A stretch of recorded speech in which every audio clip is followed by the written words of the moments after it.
সবাইকে। তো দেখো সকাল সকাল চলে এসেছি রান্নাঘরে। প্লেটটা দেখে তোমরা বুঝতেই পারছো কি রান্না হবে। তো আজকে হবে চিকেন। এটা হচ্ছে গ্রামের স্টাইলের চিকেন। দেখতে থাকো, দেখতেই পাচ্ছ এখানে ডাটা আছে, যেটা ছাড়া এই চিকেন অসম্ভব। দেখতে থাকো।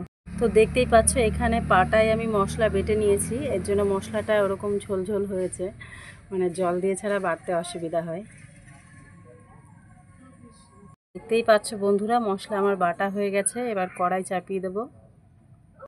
প্রথমে অল্প তেল দিয়ে চিকেনটাকে একটু ভেজে নেব।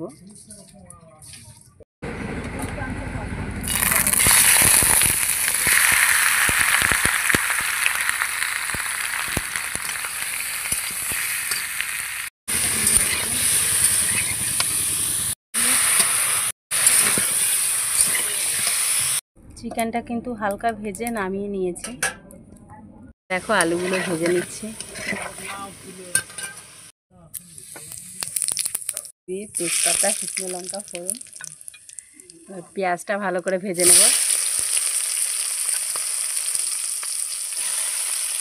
এখনকার পেঁয়াজ মিষ্টি মিষ্টি লাগে, একটু ভালো করে কড়া করে ভেজে নিতে হবে, লাল লাল করে। দেখো পেঁয়াজগুলো কিন্তু লাল লাল ভাজা হয়ে গেছে। এবার মশলা দিয়ে দেবো। উনানে রান্না করছি, এর জন্য ধুমো উঠছে পাশ থেকে। বেটে রাখা মশলাগুলো দিয়ে দিলাম।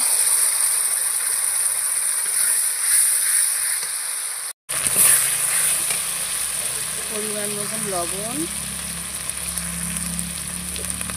আর পরিমাণ মতন হলুদ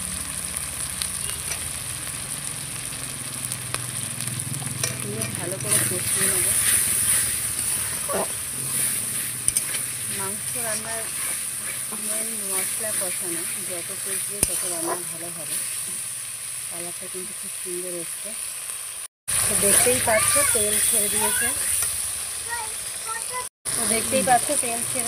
এখন আমি চিকেন দিয়ে দেবো ভেজে রাখা।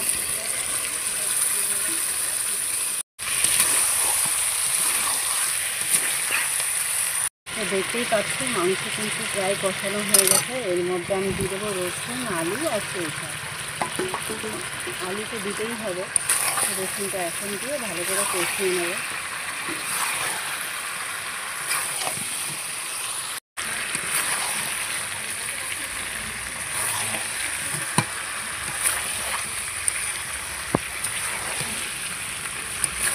এর সাথে ফোন, এর সাথে খুন্তি, এর জন্য একটু নড়ে চড়ে যাচ্ছে। তোমরা একটু ম্যানেজ করে দেখি।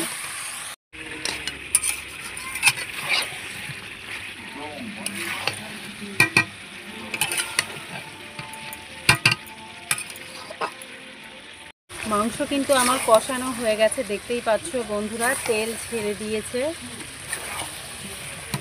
এবার আমি এর মধ্যে গরম জল দেবো, হালকা উষ্ণ গরম জল দেবো।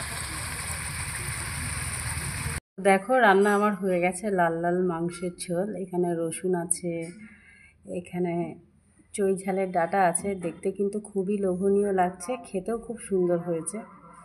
তো রেসিপিটা তোমাদের কার কার পছন্দ হলো অবশ্যই কমেন্ট করে জানিও। সবাই ভালো থেকো, সুস্থ থেকো।